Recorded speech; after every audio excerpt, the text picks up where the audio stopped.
Bienvenidos a un nuevo episodio de Bloque 12 Podcast, un podcast de la Facultad de Derecho de la Universidad Pontificia Bolivariana, en donde queremos que ustedes, comunidad jurídica, conozcan las carreras de nuestros egresados y se inspiren a lograr lo imposible. Hoy estamos con Jorge Villegas Betancourt. Él es el vicepresidente jurídico, secretario general de la Cámara de Comercio de Medellín y egresado también de la Universidad Pontificia Bolivariana del programa de Derecho. Jorge, buenos días. Buenos días, Alirio, ¿cómo estás? Muy bien, gracias. Qué gusto tenerte en este espacio con nosotros y hoy todo lo que vamos a conocer de tu carrera para que inspires a nuestra comunidad jurídica. Quisiéramos empezar esta conversación de hoy y que nos cuentes cómo fueron esos años de vida universitaria. A ti no te tocó el bloque 12, pero ¿cómo viviste esas épocas de estudiante? Bueno, me voy, Alirio, a remontar a unos años antes de la experiencia pues ya universitaria, porque yo soy bolivariano tiempo completo. Hice la primaria, el bachillerato, en la universidad, una especialización y la maestría, todo en bolivariana. Y profesor. Y adicionalmente profesor en varias de las especializaciones y coordinador de la especialización de Derecho Financiero. ¿Y cómo fue esa época universitaria? ¿En qué año entraste? Yo inicié en 1980, el programa académico en 1980, concluí en 1984 y toda la carrera la cursé en la sede de La Playa, de la Facultad de Derecho en La Playa. En La Playa ese fue pues como todo digámoslo, el desarrollo de lo que fue el programa en cuanto a la ubicación geográfica dentro de los campus que tiene la UPB. Y el contexto en el que te tocó vivir, hablamos de esos años que ocurrió el problema del Palacio de Justicia. En ese entonces todavía eras estudiante o ya estabas a puertas de egresar, y eso qué generó en tu pensamiento ese suceso pues fatídico. Pues obviamente momentos de país bastante complejos, uno como estudiante de Derecho ya tratando pues de tener opiniones y participar en esos acontecimientos de índole nacional, pues que tuvieron mucho impacto, se daban discusiones entre los compañeros de lo que eso significaba, porque políticamente fue un llamado de atención no solamente para las instituciones, sino para la sociedad en general, por el impacto y lo que en ese momento a través de todos estos grupos al margen de la ley o insurgentes se quería traer como mensaje de la necesidad de un cambio, porque tenían, digámoslo, algunos planteamientos que han sido, digámoslo, repetitivos en la vida nacional, temas como la corrupción, que era lo que decían, sí, la desigualdad, los porcentajes, el nivel de desigualdad que en el país ha sido, en ese momento también ya habían, digámoslo, inicios de movimientos alrededor de toda la industria criminal del narcotráfico. Entonces, esas discusiones como estudiantes de Derecho, ya a puertas pues de estar finalizando el programa, obviamente nos generaban inquietudes y espacios para esas conversaciones y esas discusiones. A mí me generaba esa curiosidad, y también tuvimos aquí un invitado que le tocó vivir esa época y uno decía, hombre, uno cuando está estudiando, para muchos el anhelo es llegar a ser magistrado de una Suprema Corte, y uno ver que eso le está pasando a los magistrados actuales, que incluso en muchos casos fueron profesores también, el profesor Horacio Montoya Gil y otros que también en su momento pues estuvieron como parte de la academia. ¿Qué profesores recuerdas y anécdotas con compañeros que quisieras resaltar? Bueno, muchos profesores buenos, muy destacados, todos ellos pues, digámoslo, conocedores y con experiencia en las materias que dictaban, pero adicionalmente pues con una formación ética y moral bien importante, que creo que es uno de los valores de la universidad. Tuvimos unos eventos allá, inclusive estudiantiles, que fue en su momento, estaba creo que cursando segundo, tercero de Derecho, donde hubo unas manifestaciones de los estudiantes frente al sistema de la universidad. En fin, bien interesante fue, porque para una universidad como la Pontificia Bolivariana no era frecuente ese tipo pues como Ujú. de movimientos estudiantiles.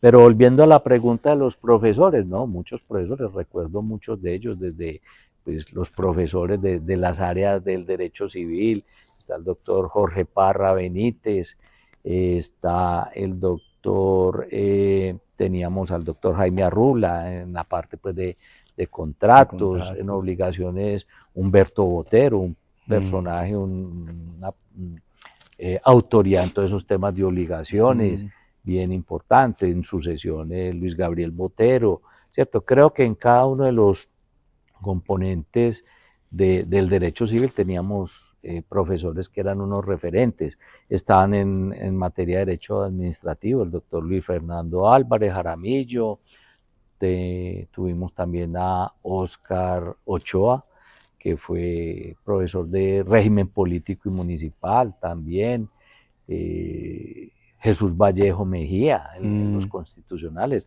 Recientemente lo tuvimos acá en la Cámara en el En el lanzamiento lanzamiento de de su su libro. libro de Derecho Constitucional y sigue siendo pues una persona muy lúcida y muy interesante sus planteamientos.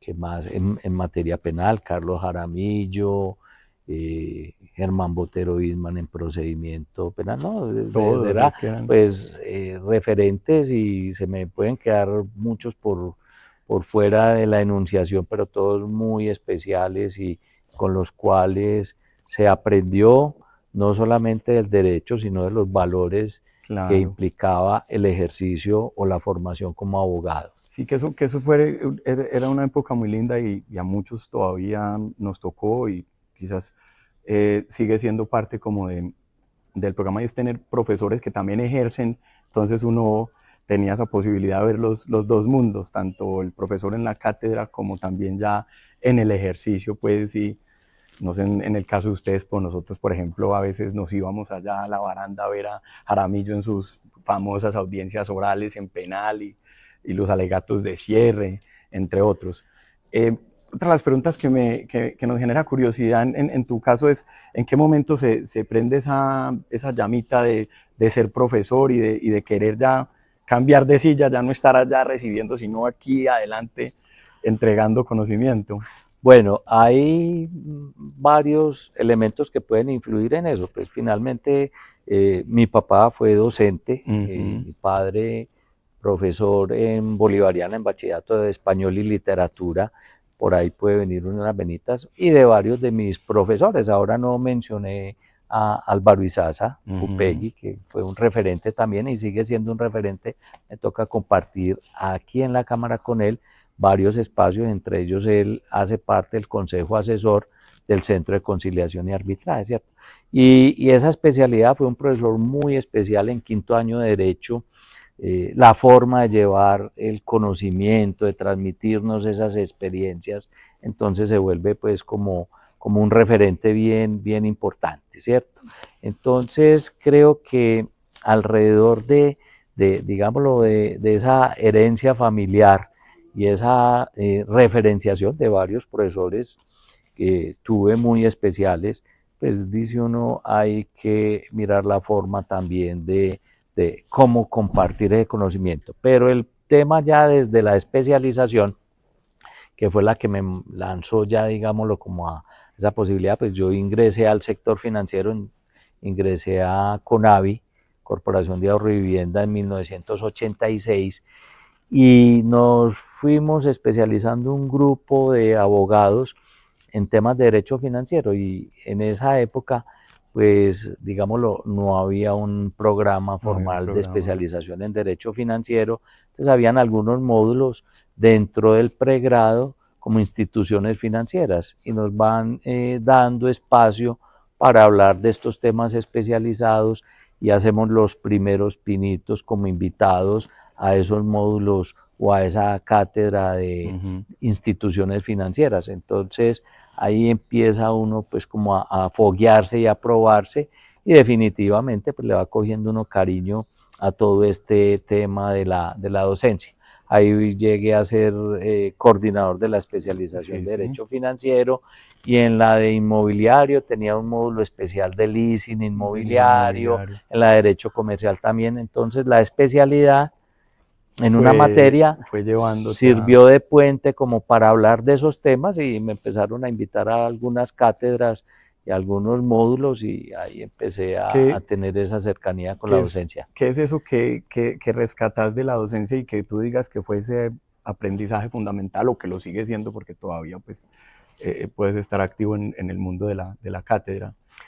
Sí, actualmente estoy todavía pues vinculado con algunas universidades de AFIT en la especialización de Derecho Financiero y del Mercado de Valores, en la Universidad de Medellín en la especialización de Derecho Empresarial, y sigo como vigente, pero digámoslo, esos elementos que uno dice para destacar dentro de esta experiencia docente y académica, varias cosas. Lo primero es que la cátedra la he tomado como un modelo en doble dirección, donde hay una retroalimentación muy interesante de los alumnos, y más en el nivel pues de especialización, ¿cierto? Entonces se vuelve un escenario para transmitir conocimientos y experiencias, pero también para aprender, Recibir y aprender, claro. porque teníamos, pues uno tiene alumnos que en nivel de especialización ya han tenido mucha experiencia en algunos sectores específicos, y logra uno ir teniendo como esa retroalimentación. Entonces lo de tomar uno en esa dirección ha sido una oportunidad de aprendizaje bien interesante, pues ahí las personalidades, los gustos, digámoslo, las pasiones de algunos de los alumnos también por ciertos temas te permiten, a través de esa pasión y ese conocimiento que tienen de ciertas materias, pues tener alguna referenciación y alguna profundización ahí en esos esquemas. Y finalmente yo creo que me ha parecido interesante, porque yo estoy dictando clases más o menos desde 1990, 91, el cambio generacional, ¿cierto? Las necesidades o, digámoslo, los retos que plantean las nuevas generaciones frente al conocimiento, pues conlleva que también uno se vaya rediseñando, se vaya Claro. reinventando para llevar ese conocimiento y esas experiencias. Entonces, Sí, creo que ha sido bien importante, porque los retos y lo que ahora los muchachos cuando hacen su programa de especialización quieren, porque ya hablan de proyectos de vida, claro, ya tienen, total. digámoslo, lo lleva a uno también a tener que repensarse para poder llegar con Sí, esas nuevas generaciones, porque mira, Lirio, antes, digámoslo, había un esquema de charlas más magistrales, eso ¿cierto? allá iba, Más te iba a teóricas, comentar. más escuelas del derecho, de la escuela clásica, hacia donde han ido evolucionando. Ahora estas nuevas generaciones son Sí, más de más. experiencias a partir del aprendizaje de los tutores o de los instructores. Y muy de la metodología basada en el problema, de vamos a resolver un problema, busquémosle la metodología y de entrada verle el componente práctico al componente académico. Quizás antes, y a mí todavía me tocó, era muy, vemos el componente académico, salgo practico y luego veo cuál es el ajuste entre uno y otro. Hoy vemos a Jorge pues, en un cargo vicepresidencial después de muchos años de experiencia y claramente pues, eso no fue el inicio, me imagino que hubo toda una trayectoria. Nos gustaría que nos contara rápidamente cómo fue ese paso que recorriste, pues el largo camino, desde que saliste de la universidad hasta que llegaste hoy. Nos contaste ya que saliste, fuiste a Conavi, de ahí y tuviste otra transición antes de llegar a la Cámara de Comercio.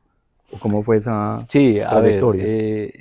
todo inicia mi ingreso a CONAVI por un ex compañero, ya hoy fallecido, Mauricio Soto Vélez, que me invita a que me presente a un proceso de selección en CONAVI, y allá tuve la oportunidad de ingresar y hacer parte del equipo de Rodrigo Uribe, que fue mi mentor también, mi primer jefe y mi primer mentor en todos estos temas pues, del derecho. Ahí tuve la oportunidad en una época de crisis del sector de la construcción, estar en el área de cobranzas, de cartera, y me dio una visión muy distinta como abogado, porque si bien es cierto, en la parte jurídica nos encargamos de todos los estudios de títulos, todo lo que era la preparación de la información de los constructores para formalizarles su financiación, en la parte cartera era la parte contraria, ya cuando estaban los problemas, Sí. la recuperación. Y lo importante que para una entidad como esta era la provisión de cartera. Total. Entonces era una visión más económica del derecho, ¿cierto? Y ahí estuve un tiempo, eso me dio una visión más amplia de estas organizaciones.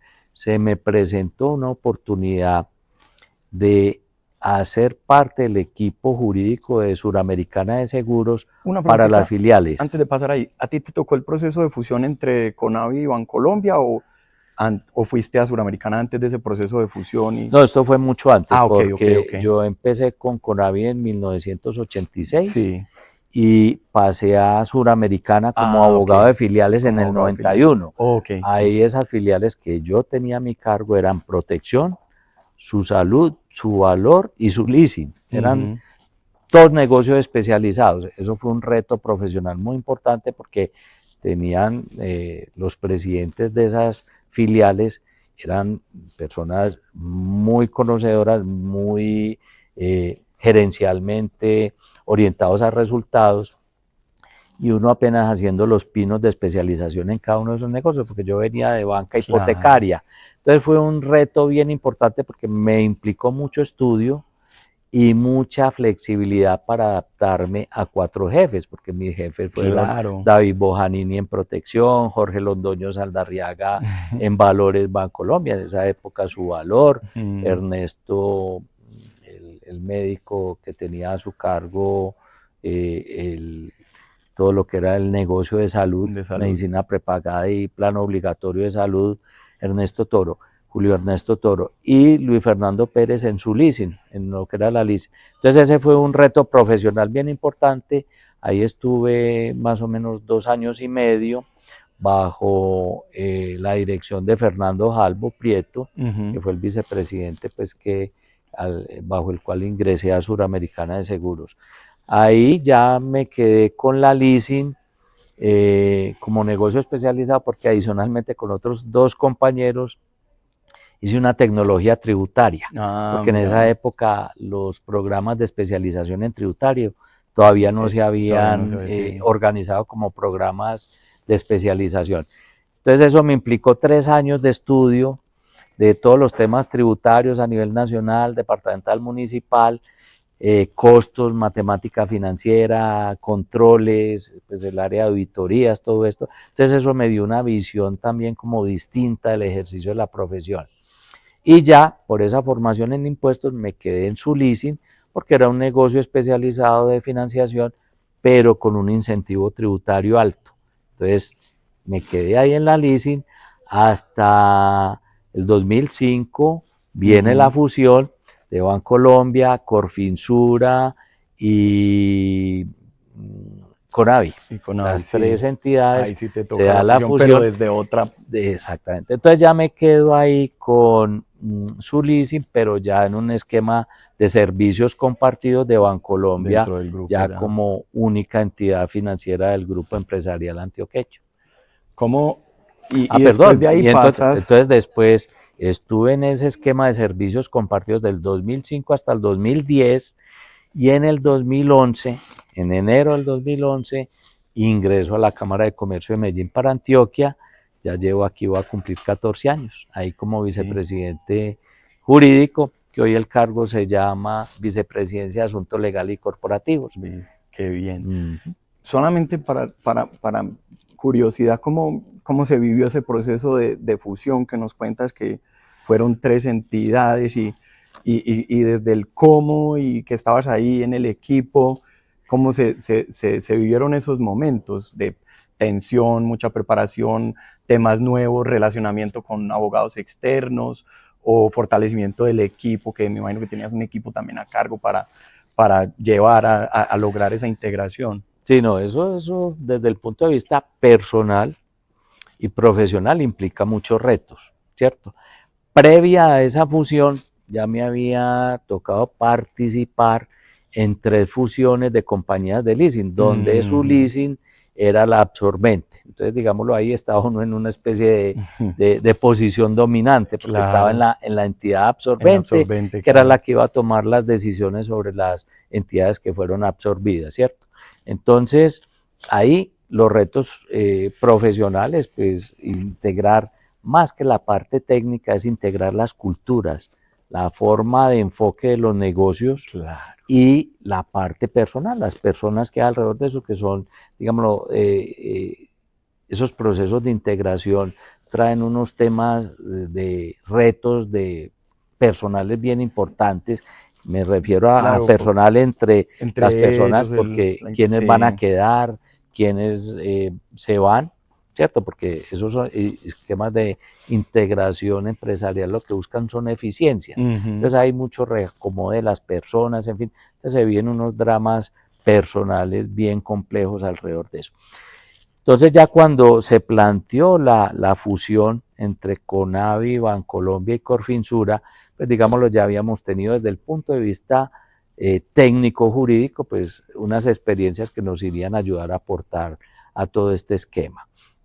El tema es que primero el banco tenía que fusionar sus unidades de negocio especializadas, porque habían 2 fiduciarias o 2 bancas de inversión, habían 2 compañías de leasing, ¿cierto? Entonces se inició ese trabajo primero de integración de las unidades de negocio especializadas, un proceso interesante, pero con un estrés, pues porque Claro. ahí sí era quién va a quedar de los equipos legales, administrativos, financieros, en fin. Entonces, bueno, tuve ahí la experiencia y la oportunidad pues de acompañar al jefe, al presidente de la compañía de leasing en todo ese proceso. Había una secretaria general en Leasing Bancolombia, en Leasing Colombia, perdón, bien capaz, también con mucha experiencia, entonces tenía pues ese momento de cuál de los dos es el que va a quedar. Yo estuve unos días antes de esa fusión en un proceso para reingresar nuevamente o volver a Conavi, a trabajar con Rodrigo Uribe, porque Conavi había sido banco hipotecario, después banco comercial, o banco hipotecario, de compañía de financiamiento comercial, banco hipotecario, y se iba a convertir en banco comercial. Entonces Rodrigo Uribe me ofreció volver al banco Conavi para estructurar todos los negocios especializados, ¿cierto? Por la experiencia que ya había tenido con Suramericana. Estuvimos en ese proceso, avanzó el proceso, pero antes de tomarse la decisión ya de que ingresara y yo renunciara pues a la leasing, nos llegó la noticia que se fusionaban los 3 bancos. Entonces Rodrigo me dijo, claro. hombre, creo que es mejor que nos quedemos quietos porque se viene este proceso y no sabemos qué pueda pasar. Cuando le conté al jefe mío, a Luis Fernando Pérez, presidente de la leasing, me dijo, no, Jorge, quédese aquí, que usted está aquí muy bien en la leasing, porque en estos procesos de fusión que ya habíamos vivido Claro. algunos, van a aplicarte el método de inventarios. Primero el último en entrar, primero en salir, ¿cierto? Entonces, sí es importante. Entonces me quedé en la leasing ahí otro tiempo, eso fue en el 2005 esa fusión, y ya me quedé hasta el 2010, diciembre del 2010, que ingresé acá a la Cámara de Comercio. Qué bien. Hoy estás acá en la Cámara y te han tocado ciertamente unos retos. Uno de los que causa curiosidad es cómo has vivido esa evolución, no solo de los mercados, sino también de lo que implica el mismo derecho en estos 14, 15 años, porque lo que hace que entraste a hoy, se han generado una cantidad de dinámicas a nivel no solo de clústeres, sino a nivel de reformas normativas, digitalización, cambios del registro mercantil. Eso hoy para ti, ¿cómo ha sido ese reto y cómo lo ves desde tu posición hacia futuro? Sí, el reto ha sido bien interesante porque pasar uno de un sector en el que tenía, digámoslo, ya amplio conocimiento de experiencia, a llegar a un sector nuevo, que lo que yo sabía de cámaras de comercio era lo que había aprendido en la universidad sobre el registro mercantil y sobre los métodos de solución de conflictos, pero implicaba entrar a conocer una entidad y un sector, digámoslo, nuevo, que había evolucionado bastante en cuanto a la organización de las cámaras de comercio del país, que actualmente somos 58, una red de cámaras. Entonces, lo primero es lo que hacemos nosotros cuando, pues los profesionales, cuando cambiamos de sector, estudiar. Tuve ahí la oportunidad de hacer un empalme con Sergio Jaramillo, que estuvo aquí en uno de tus programas contando sus experiencias, y fue digámoslo, una transición bien importante, porque Sergio de manera generosa pues me hizo una muy buena inducción y me dio esos tips importantes, estratégicos, que tenía que tener en cuenta para el desempeño del cargo. Entonces empecé pues a aplicar, porque yo creo que ya después de estas experiencias profesionales me sentía formado como un gerente jurídico, no como un abogado, un gerente jurídico para gerenciar áreas legales. Entonces era organizar, conocer el equipo de trabajo al que llegaba, con gente experiencia, con trayectoria en la Cámara de Comercio, y organizarlos y aplicar otras experiencias y otras, digámoslo, vivencias que se habían tenido en las entidades anteriores. Entonces ahí empiezo a conocer el sector de las cámaras. Es un sector bien interesante. Normalmente a las cámaras las conocen por el registro mercantil, pero tenemos digámoslo, un portafolio de roles misionales muy amplio. Nosotros tenemos que atender temas desde el turismo hasta temas de veeduría cívica, ¿cierto? Veedurías para el control social, la gestión de lo público, la costumbre mercantil. En este momento el registro mercantil, que era inicialmente el delegado, ya son 8 registros que conforman el registro único empresarial y social. Pero lo importante era cómo desde ese rol de lo jurídico se le podía aportar a la Cámara de Comercio y a los empresarios, ¿cierto? Porque no se trata de venir a cumplir un trabajo o una labor meramente formal. Había que tratar de movilizar esos equipos que tenía ya a cargo y empezar a aportar en la simplificación de trámites, que ha sido uno de los propósitos. Ahora mencionaba la evolución de los mercados, cómo van evolucionando esos mercados y cómo uno desde lo legal va trabajando. Entonces, he tratado con los equipos que tengo a cargo, que son varios frentes, porque tengo a cargo la dirección jurídica, el centro de conciliación y arbitraje, el área de control y riesgos, cómo le aporta uno a estas organizaciones para cumplir el rol de fortalecer a los empresarios, formalizarlos y fortalecerlos, ¿cierto? Entonces, en ese orden de ideas, he venido trabajando mucho con estos equipos en lo que he denominado el derecho empresarial como un derecho instrumental, muy distinto al derecho societario, al derecho laboral corporativo, al derecho tributario corporativo. ¿Cómo cogemos esas herramientas del marco legal y lo llevamos a simplificación de trámites? Para poner unos ejemplos que puedan ser más latentes, más entendibles, por ejemplo, el tema de las sociedades, la asesoría, las cámaras de comercio, digamos, lo podemos orientar a los usuarios, pero no los podemos asesorar. Correcto, es una orientación a los usuarios. Porque después viene el control de legalidad y hay una especie, digámoslo, de conflicto, porque ya si nos pronunciamos antes en una asesoría, venga, claro.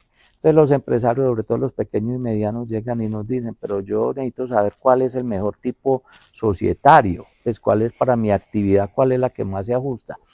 Pero una vez identificado ese tipo societario, venga, dígame cómo organizo una SAS, pues, o una sociedad, ¿cierto? Y la SAS, usted me está diciendo que es la mejor. Hombre, yo no puedo ser asesor suyo. Pero la tecnología, y es lo que hemos avanzado con los equipos de trabajo, nos facilitan la solución a ese tipo de disyuntivas.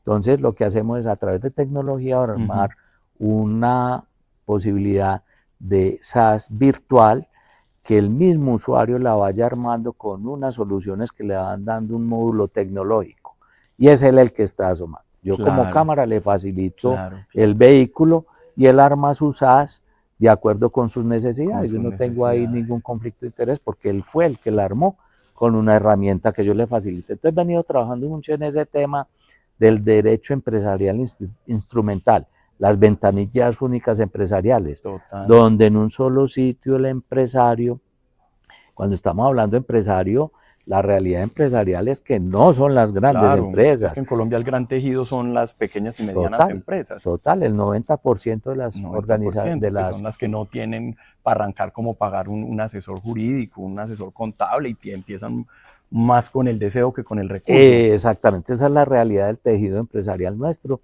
Nosotros tenemos 152.000 empresarios, de los cuales 120.000 son comerciantes, personas naturales con establecimientos de comercio, y el resto pues son sociedades que, digámoslo, solamente el 1% son grandes empresas, del resto son micro y medianas empresas, micro, pequeñas y medianas. Entonces a ellos hay que llegarles con esas Claro, con soluciones. esas Entonces, soluciones. mira, el tema, la Cámara de Comercio ha sido pionera en el tema de socialización de temas normativos, foros, congresos, ¿cierto? Traemos los mejores expositores a nivel nacional en esas materias, magistrados, ex magistrados de las cortes, doctrinantes, profesores de cátedra.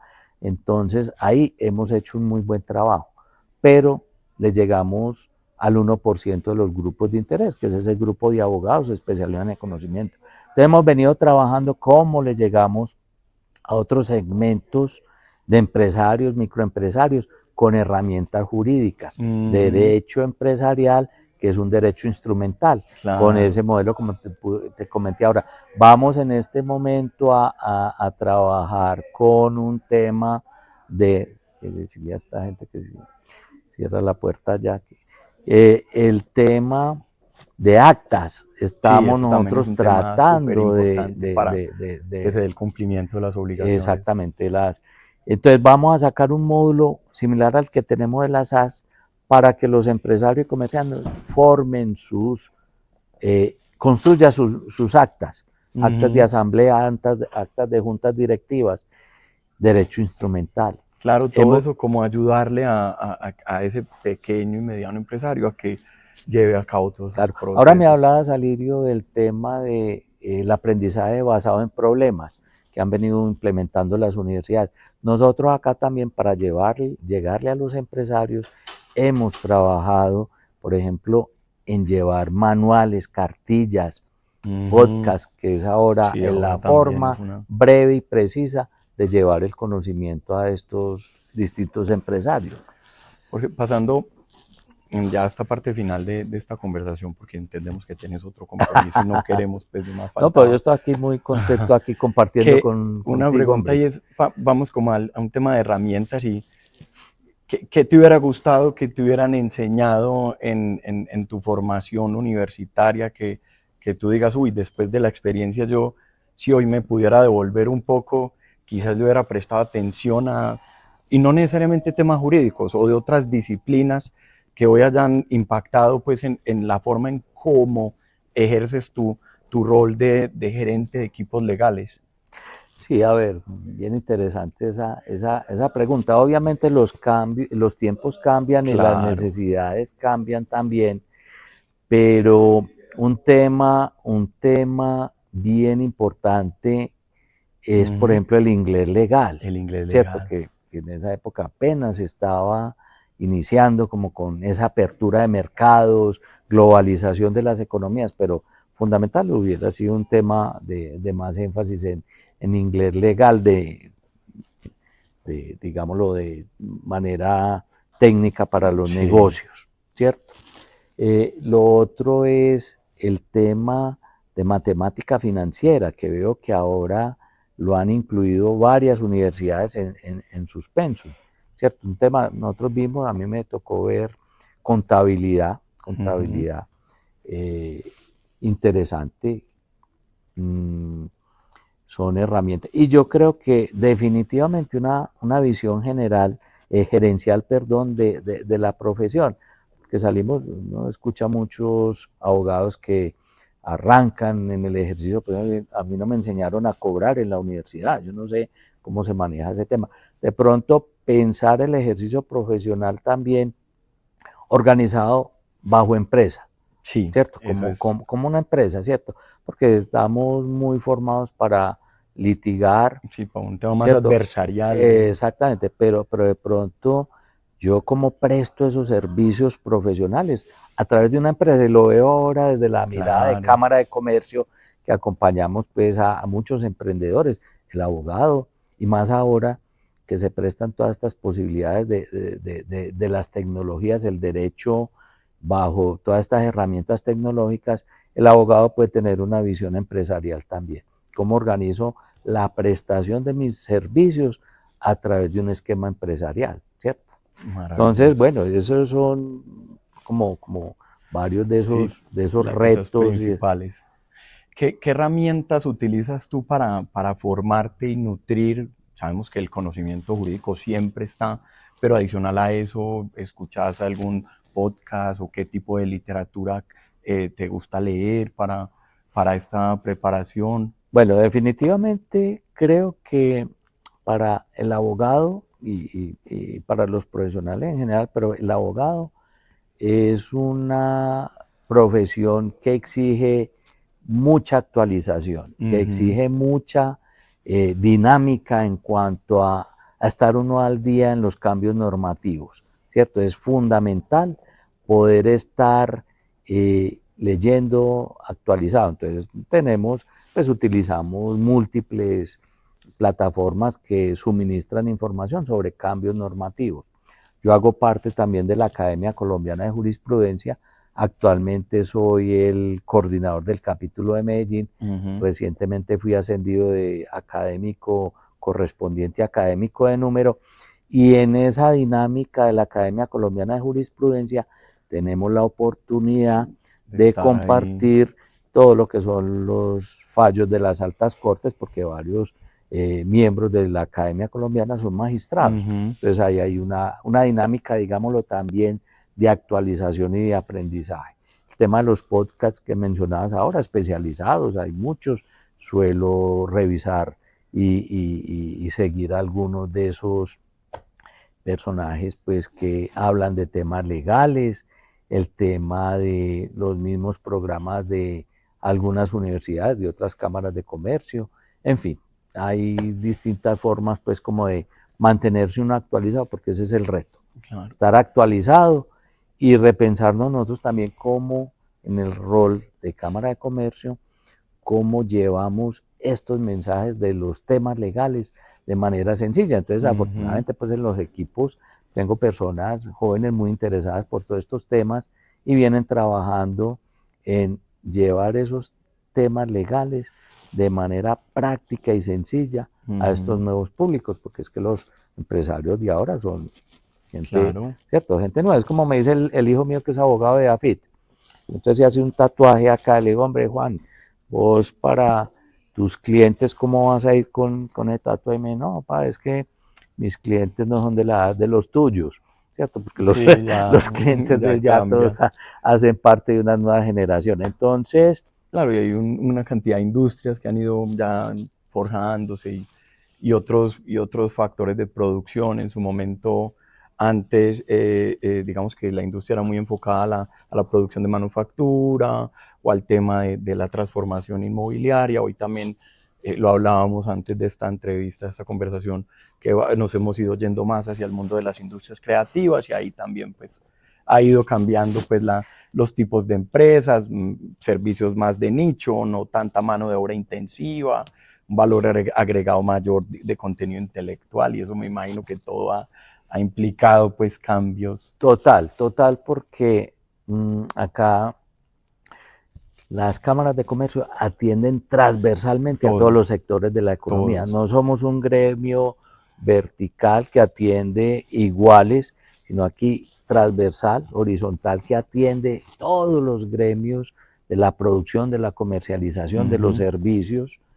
Y eso para uno como abogado implica retos también bien importantes, porque hoy nos están trayendo temas de la industria energética, mañana de la industria o del sector salud, del turismo, de las tecnologías, de la construcción, del sector de construcción. O sea, Claro, todo tenemos eso una tiene que estar una transversalidad bien interesante. actualización. Y volviendo a lo del, ahora que me preguntabas, lo de qué se puede ir haciendo y cómo va uno aplicando a todos estos modificación de o necesidades de los mercados, el derecho, cómo se puede ir aportando.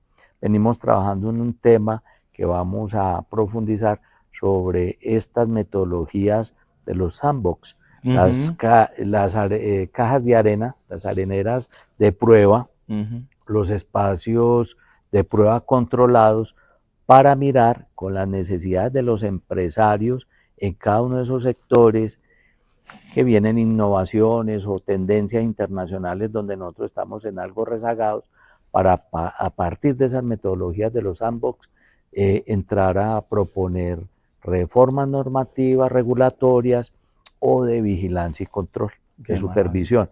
Entonces, los retos son bien importantes, ¿cierto? Bien importantes en todas.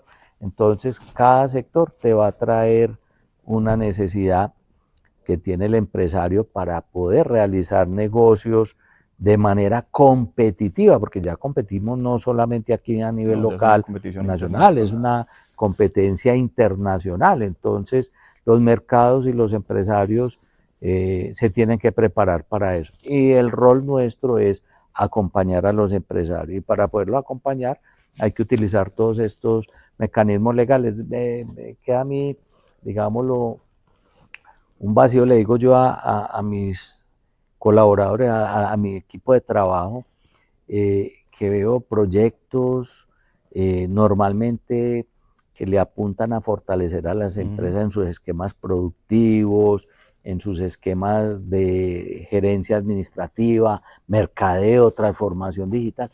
Yo digo, hombre, desde el punto de vista del derecho instrumental, ¿por qué no estamos ahí con un proyecto que nos ayude a simplificar trámites? Bueno, se ha trabajado en el tema de ventanillas únicas o los casos que ponía ahora de las sociedades anónimas virtuales, las actas en los módulos de actas electrónicas que estamos implementando. Pero creo que hay que seguir creo que profundizando.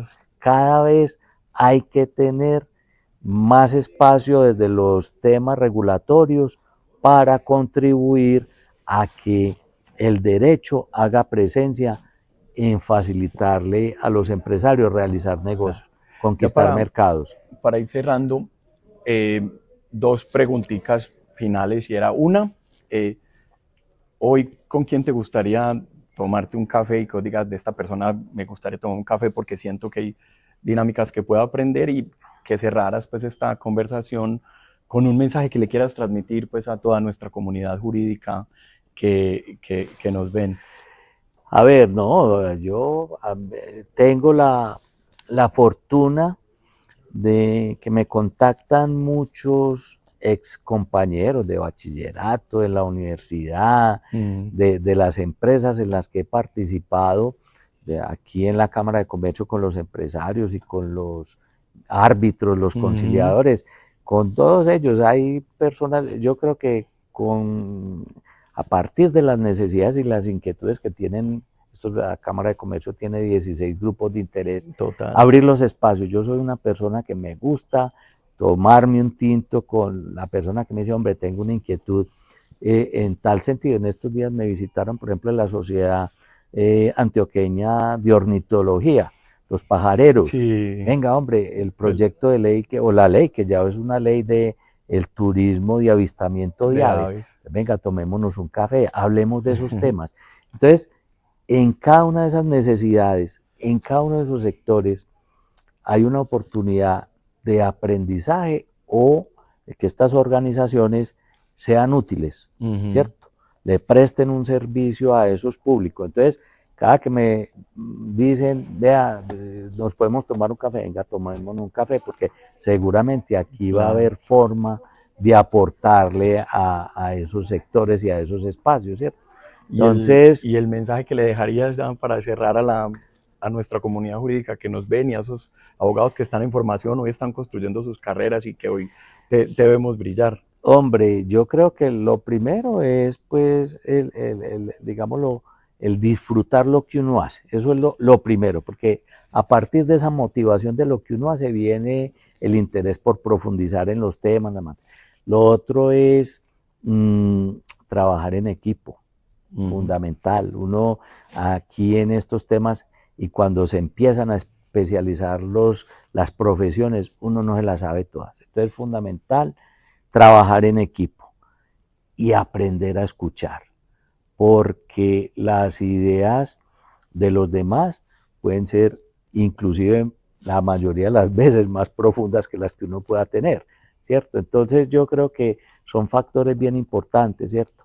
Y una vida integral. Yo a los hijos, pues mi señor y yo a los hijos, a Juan Camilo y María Alejandra, siempre les inculcamos la integralidad. No pretendimos que fueran los mejores estudiantes, que disfrutaran la vida, que aprendieran a nadar, a montar en bicicleta, Claro, a bailar, todo lo que ¿cierto? involucra A disfrutar, ¿cierto? la vida. A ser amigos. Entonces yo creo que es esa integralidad que uno como ser humano debe tener. Entonces los abogados tenemos también esa posibilidad, ¿cierto? Nosotros no nos podemos olvidar de las otras profesiones, trabajar conectados con ellos, con los equipos de trabajo y disfrutar lo que hacemos, disfrutar la vida, porque finalmente pues estamos de paso por este mundo y la idea es hacer bien las cosas, tratar de hacerlas bien y compartir. Yo creo que el conocimiento también es importante compartirlo, no como modelos teóricos, sino como experiencias de vida. Como experiencias ¿Cierto? de vida. Como experiencias de vida. Yo creo que ahí pues creo que cumple uno también su misión de ser humano por el paso que, la oportunidad que nos dan Claro. de pasar por esta vida. Claro, no, muchísimas gracias. Muchísimas gracias a ustedes por haberse conectado otra vez a estos capítulos de este podcast Bloque 12. Les recuerdo, hoy tuvimos como invitado a Jorge Villegas Betancourt, vicepresidente jurídico y secretario general de la Cámara de Comercio, quien les habla Alirio Giraldo Aristizábal, y en la producción María Luisa Londoño. Hasta un próximo capítulo. Muchas gracias. Gracias, Jorge. No, Alirio, muchas gracias por la invitación y qué bueno poder compartir estas experiencias con toda esta comunidad académica. Gracias.